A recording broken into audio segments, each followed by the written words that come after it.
1 or 1 2 তোমালোকে কিতাপখন উলিয়াই লবা অনুশীলনী 5.1 or 1 or 1 2 এটা প্ৰথম কোৱেশ্চনটো আছে প্ৰথম কিলোমিটাৰত টেক্সি ভাড়া 15 টকা আৰু তাৰ পিছত প্ৰতি অতিৰিক্ত কিলোমিটাৰত 8 টকাকৈ হলে প্ৰতি কিলোমিটাৰৰ অন্তত টেক্সিৰ ভাড়া অৰ্থাৎ প্ৰথম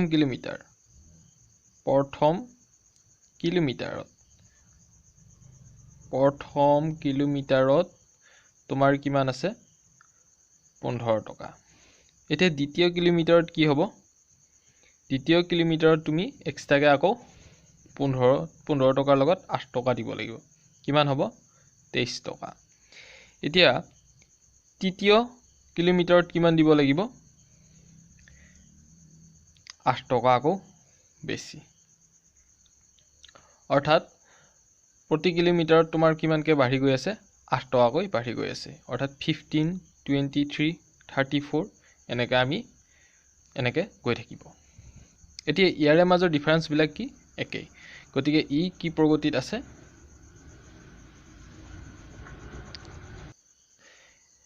এতিয়া প্ৰশ্নটোৰ পৰা আমি দেখা পালো প্ৰথম কিলোমিটাৰত তোমাৰ কিমান 15 টকা দ্বিতীয় কিলোমিটাৰত তোমাৰ কিমান দিব লাগিব 8 টকা দিব লাগিব বেছিকে 15 + 8 23 তৃতীয় কিলোমিটাৰ গলে আকৌ 8 টকা দিব লাগিব অৰ্থাৎ কিমান হ'ব 31 এটো 31 হ'ব লাগিছিল আমি 34 লিখিছো এনেকৈ 15 23 ইয়াৰ পিছৰটো হ'ব 39 এনেকৈ 8 কৈ বাঢ়ি গৈ আছে গতিকে এইটো কিয়ত আছে এইটো সমান্তৰ প্ৰগতিত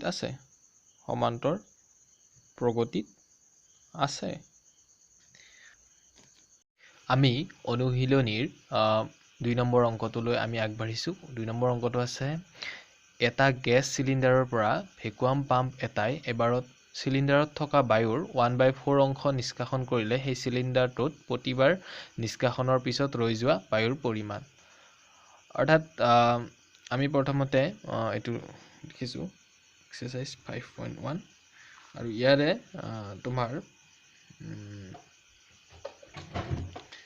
এক্সাৰসাইজ 5.1 ইয়াতে আমি কৰিছো 2 নম্বৰটো অৰ্থাৎ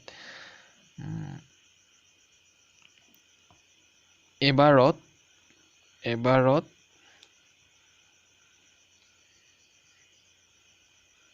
নিষ্কাশন হয় 1/4 অংশ গতিকে ৰৈ যোৱা পৰিমাণ হ'ব 1 - 1/4 অৰ্থাৎ 3/4 অংশ কি হ'ব ৰৈ যাব এতিয়া ধৰা হল আয়তন v এতিয়া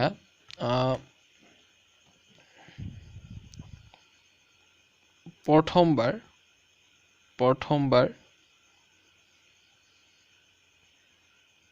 ৰৈ যোৱা পৰিমাণ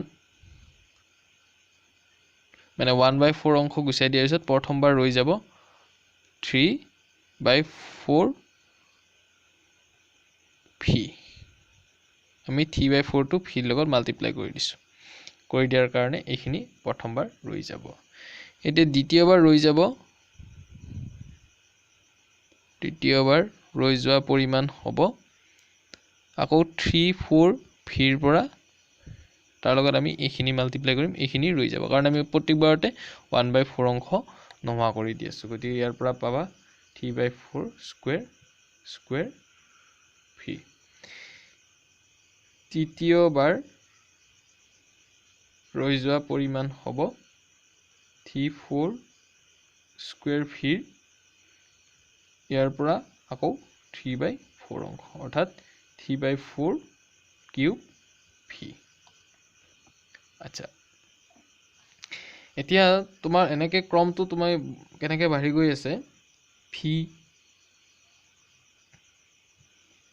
3v/4 3/4 square v 3/4 cube v এনেকে বাঢ়ি গৈ আছে গতিকে ইয়াৰ পৰা যদি তুমি ইয়াৰ যদি আমি ডিফাৰেন্সটো উলিয়াও suppose 3v minus v is equal to আমি কিমান পাম v 3/4 minus 1 এনেকুৱা হৈ থাকিব না এইটো আমাৰ ফুল হৈছে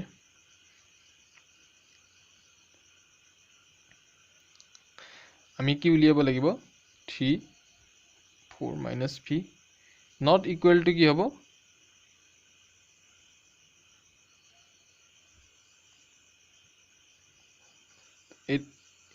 ইয়াৰে ডিফাৰেন্সটো কি নহয় সমান নহয় গতিকে এই দুটাৰ ডিফাৰেন্স ওচৰাওচৰিকৈ থকা পদ দুটাৰ যদি ডিফাৰেন্সটো পাৰ্থক্যটো যদি সমান নহয় তেতিয়াহ'লে ই কিহত নাই সমান্তৰ প্ৰগতিত নাই আমি কি লিখিম সমান্তৰ প্ৰগতিত নাই আচ্ছা আমি 3 নম্বৰ অংকটোলৈ আগবাঢ়িছো 3 নম্বৰ অংকটো আছে কি এটা কুয়া খান্দুতে প্ৰথম মিটাৰত খৰচ 150 টকা আৰু তাৰ পিছৰ প্ৰতি মিটাৰত 50 টকাকৈ লাগিলে প্ৰতি মিটাৰ খন্দাৰ পিছত কুয়াৰ খৰচ কিমান হ'ব আমাক উলিয়াব দিছে এতিয়া কুয়াটোৰ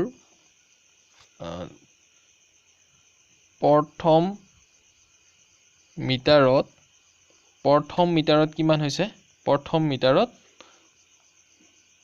খৰচ হৈছে তোমাৰ কিমান 150 টকা এতিয়া 150 টকা খৰচ কৰাৰ পিছত আমাৰ কি হৈছে 150 টকা তোমাৰ খৰচ হৈছে তে 150 টকা খৰচ হোৱাৰ পিছত তাৰ প্ৰতি মিটাৰত আকৌ 50 টকা কৈ লাগিব ইয়াৰ পিছত তুমি প্ৰথম মিটাৰত 150 টকা দিব লাগিব তাৰ পৰা যেটো দ্বিতীয় মিটাৰত আকৌ 50 টকা বেছিকে দিব লাগিব দ্বিতীয় মিটাৰত খৰচ হৈছে 150 টকাৰ লগত আকৌ 50 টকা বেছিকে দিব লাগিব কিমান হ'ব 200 টকা আকৌ তৃতীয় মিটাৰত কি কৰিব লাগিব তৃতীয় মিটাৰত আকৌ এক্সট্ৰাকে 50 টকা দিব লাগিব 250 এতিয়া আমাৰ এনেকে 250 ইয়াৰ পিছত কি ওলাব 300 অৰ্থাৎ 150 200 250 এনেকে গৈ থাকিব এতিয়া চোৱা 200 minus 50 is equal to 250 minus 200 অৰ্থাৎ ওচৰাওচৰিকৈ থকা পদ দুটাৰ তুমি সমান্তৰ সাধাৰণ অন্তৰ আমি কিমান পাইছো একে পাইছো অৰ্থাৎ is equal to 50 ইয়াৰো 50 ইয়াৰো 50 গতিকে যেহেতু সাধাৰণ অন্তৰ একে সমান্তৰ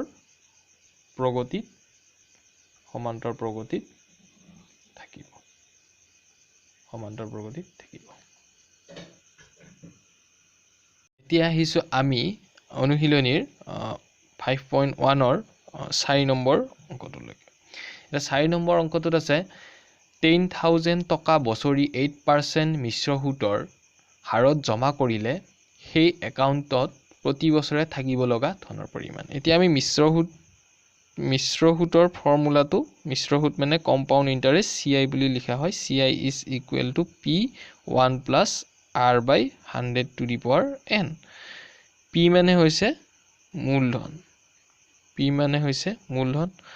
R মানে হৈছে সুতৰ হাৰ আৰু এটো হৈছে সময় এতিয়া আমি ইয়াতে দিয়া আছে মূলধন P is equal to কিমান 10,000 সুতৰ হাৰ কিমান দিয়া আছে মিশ্ৰ সুতৰ হাৰ কিমান দিয়া আছে 8% দিয়া আছে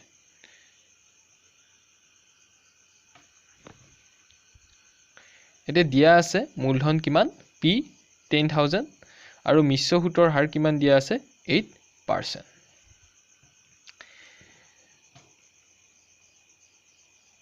এতিয়া প্ৰথম বছৰত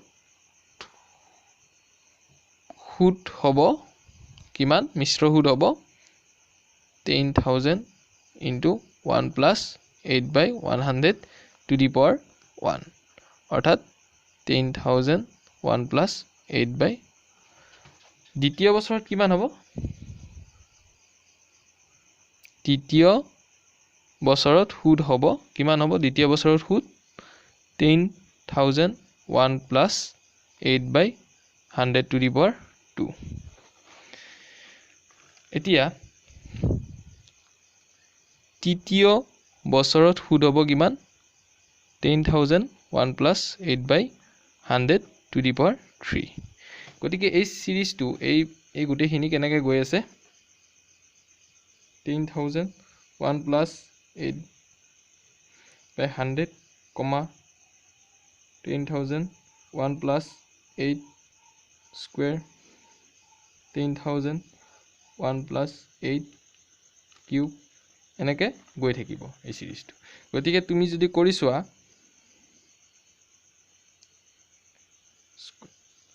এইখিনি যদি আমি মাইনাস কৰোঁ এই দ্বিতীয় পদটোৰ পৰা প্ৰথম পদটো আমি যিমান পাম আমি তৃতীয় পদটোৰ পৰা দ্বিতীয় পদটো মাইনাস কৰিলে কিমান তৃতীয় পদটো আমি যদি মাইনাস কৰোঁ এটা মই লিখিছোঁ তৃতীয় পদটো যদি মই মাইনাস কৰি দিওঁ মাইনাস কৰি দিছোঁ আমি এইখিনি ইকুৱেল নাপাওঁ এইখিনি তুমি কৰি চাবা এটা লিখা আছে এটো তৃতীয় পদৰ পৰা দ্বিতীয় পদ আৰু দ্বিতীয় পদৰ পৰা প্ৰথম পদ আমি মাইনাস কৰিলে একে সমান নাপাওঁ তাৰ মানে কি হৈছে সাধাৰণ অন্তৰবিলাক বেলেগ বেলেগ গতিকে সমান্তৰ প্ৰগতিত নাই গতিকে সমান্তৰ প্ৰগতিত নাই এতিয়া আহিলো আমি 2 নম্বৰ এক্সাৰসাইজৰ 2 নম্বৰটো লৈ আহিছো এক্সাৰসাইজ 5.1 2 নম্বৰটো লৈ আহিছো তাতে আছে যদি প্ৰথম পদ a আৰু সাধাৰণ অন্তৰ d তলত দিয়া ধৰণৰ তেন্তে প্ৰতিটো a পিৰে প্ৰথম 4টা পদ লিখা এতিয়া প্ৰথম পদ a দিয়া আছে আৰু সাধাৰণ অন্তৰ d দিয়া আছে দিয়া থাকিলে প্ৰতিটো a পিৰে প্ৰথম 4টা পদ আমাক লিখিব দিছে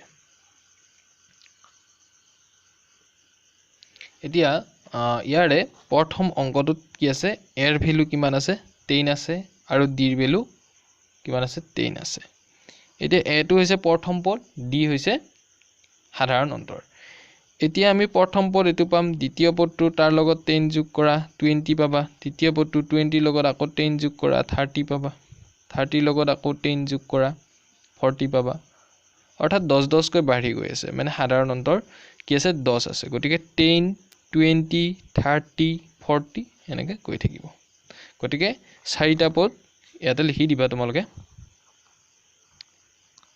4টা পদ কি হ'ব 10 20 30 40 এনেকৈ গৈ থাকিব এতিয়া আমি আৰু এটা কৰিছো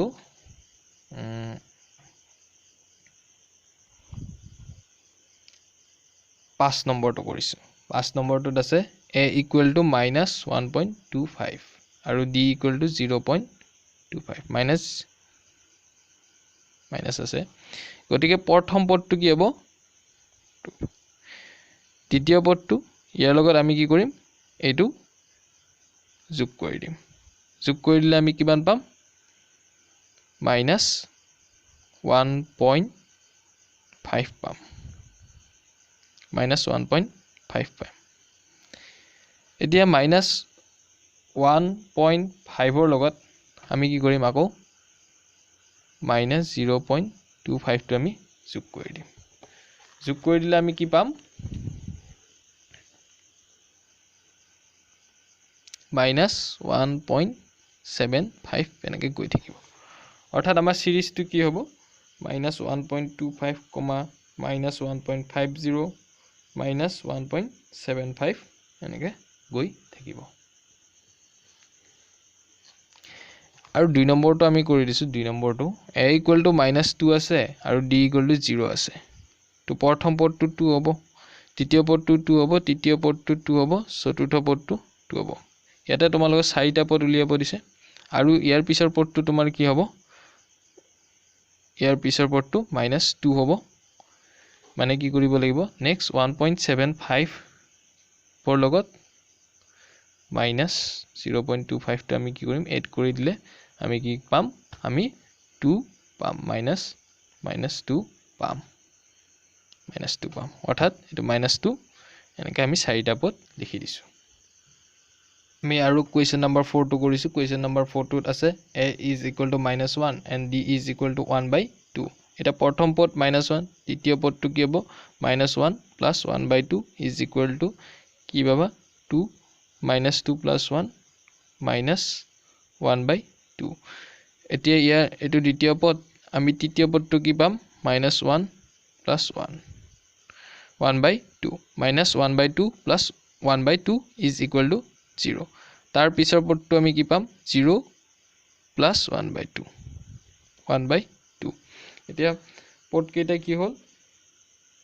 প্ৰথম পদ -1, দ্বিতীয় পদটো তোমাৰ কি আছে? -1/2, তৃতীয় পদটো 0 আৰু চতুৰ্থ পদটো 2 এনেকৈ গৈ আছে। আমি 3 নম্বৰ অংকটো কৰি দিছোঁ। 3 নম্বৰ অংকটো হ'ব তোমাৰ 3 নম্বৰত তোমাৰ কি আছে? a = 4 আছে আৰু d = -3 আছে। গতিকে প্ৰথম পদটো 4 হ'ব, দ্বিতীয় পদটো 4 + -3 = কি হ'ব? 1 হ'ব। তৃতীয় পদটো + -3 = -2 হ'ব। তাৰ পিছৰটো হ'ব -2 লগত আকৌ -3 আমি কি ক'ম? -5। গতিকে চিৰিজটো কি আছে? 4 1 -2 -5 এনেকৈ গৈ আছে। এইটো 4টা পদ তোমালোকে ইয়াতে লিখি দিবা ধুনীয়াকৈ।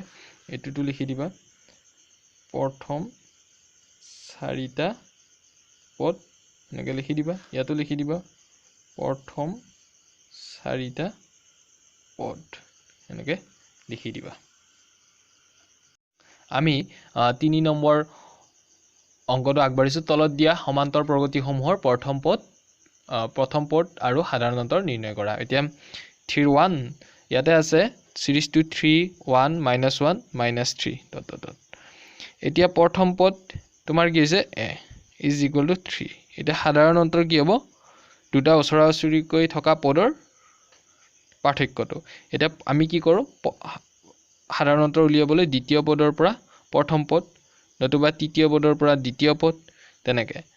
কিন্তু আমি প্ৰথম পদৰ পৰা দ্বিতীয় পদ আমি মাইনাছ নকৰোঁ, দ্বিতীয় পদৰ পৰা তৃতীয় পদ আমি মাইনাছ নকৰোঁ। আমি কি কৰিম? দ্বিতীয় পদৰ পৰা প্ৰথম পদ নতুবা তৃতীয় পদৰ পৰা তৃতীয় পদ আমি মাইনাছ কৰিম। অৰ্থাৎ 1 - 3 = -2।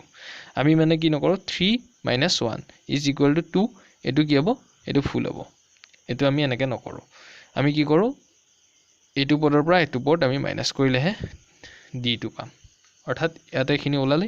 এইটো হৈছিলে প্ৰথম পদ, এইটো কি হ'ব? সাধাৰণ অন্তৰ। এইটো সাধাৰণ অন্তৰ। এতিয়া আমি 2 নম্বৰ অংকটো লৈছোঁ। 2 নম্বৰ অংকটোত আছে -5 -1 3 7 এনেকৈ গৈ আছে।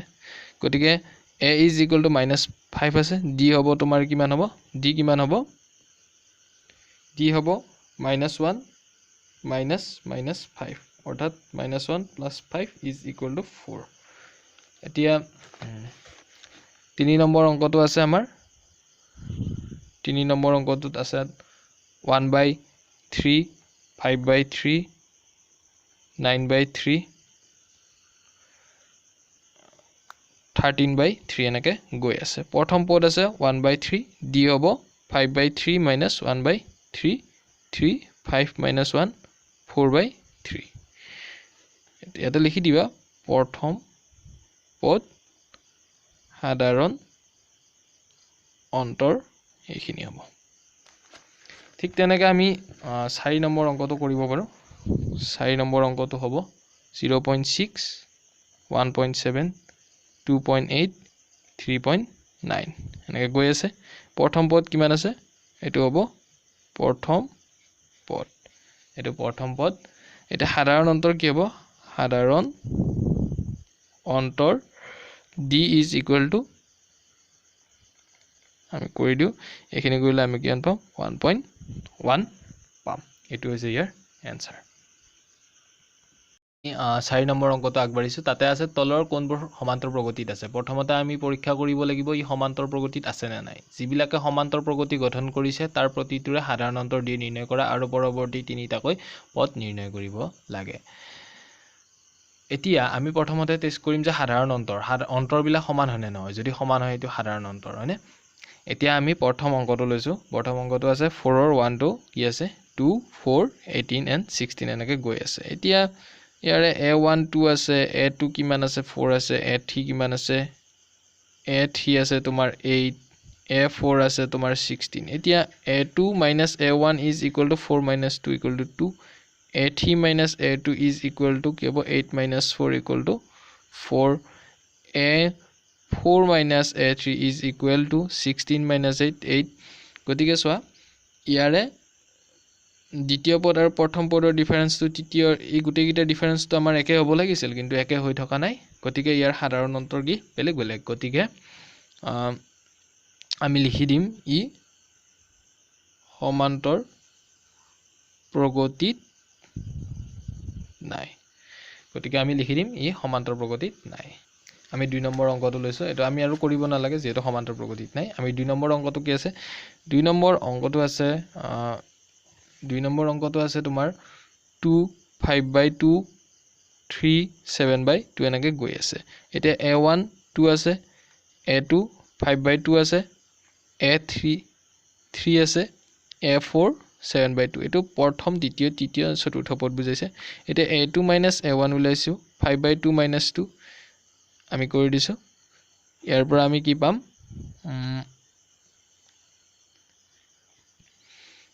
2 5 - 4 - 1/2 নেক্সট আমি কি কৰিম a3 - a2 উলিয়াম এতিয়া a3 ভ্যালু কিমান আছে 3 - 5/2 এতিয়া কি পাম ইয়াৰ পৰা 6 - 5 is equal to কিমান হ'ব 1 আমি ইয়াতে এটো কি পাব লাগিছিল এটো প্লাস পাব লাগিছিল এটো প্লাস হ'ব লাগিছিল এটো ভুল হৈছে 5 - 4 is equal to এটো প্লাস নহয় এটো প্লাস হ'ব 1/2 হল এটা নেক্সট আমি চাম a4 - a3 এটা a4 ৰ ভ্যালু 7/2 মাইনাস কিমান হ'ব 3 আমি তেনেকৈ কৰিম 2 7 - 6 is equal to কি হল 2 এতিয়া সো গুটেই গিটাৰ ডিফাৰেন্স টু 1/2 1/2 1/2 হৈছে হা প্ৰথমটো মোৰ এখিনি কি হ'ব 1/2 হ'ব এটো ক্যালকুলেশনটো কৰিলে এতিয়া গুটেই গিটাৰে common difference d is equal to 1/2 এতিয়া সাধাৰণ অন্তৰ উলিয়াব দিছিলে এটো হৈছে সাধাৰণ অন্তৰ এটো সাধাৰণ অন্তৰ হৈছে এতিয়া ইয়াৰ পৰা আমি কি পাম ইয়াৰ পৰা আমি বাকি পদবিলাক পাম এতিয়া a5 কিমান হ'ব 7/2 লগত আমি কি কৰিম 1 + 2 এটো কৰি দিম 8/2 is equal to 4 পাম এতিয়া a6 কি পাম 4 + 1/2 কৰিম 2 8 + 1 9/2 a7 আমি কিমান পাম 9/2 লগত আমি কি কৰিম 1/2 যোগ কৰি দিম কিমান পাম 10 পাম is equal to 5 এটা পদ বিলাক কি হ'ব পৰৱৰ্তী পদ কিটা হ'ব 5/2 3 7/2 ইয়াৰ পিছৰ তিনিটা পদ 4 9/2 and 5 এনেকৈ গৈ থাকিব এইগিটা হৈছে ইয়াৰ পিছৰ তিনিটা পদ এটো 9/2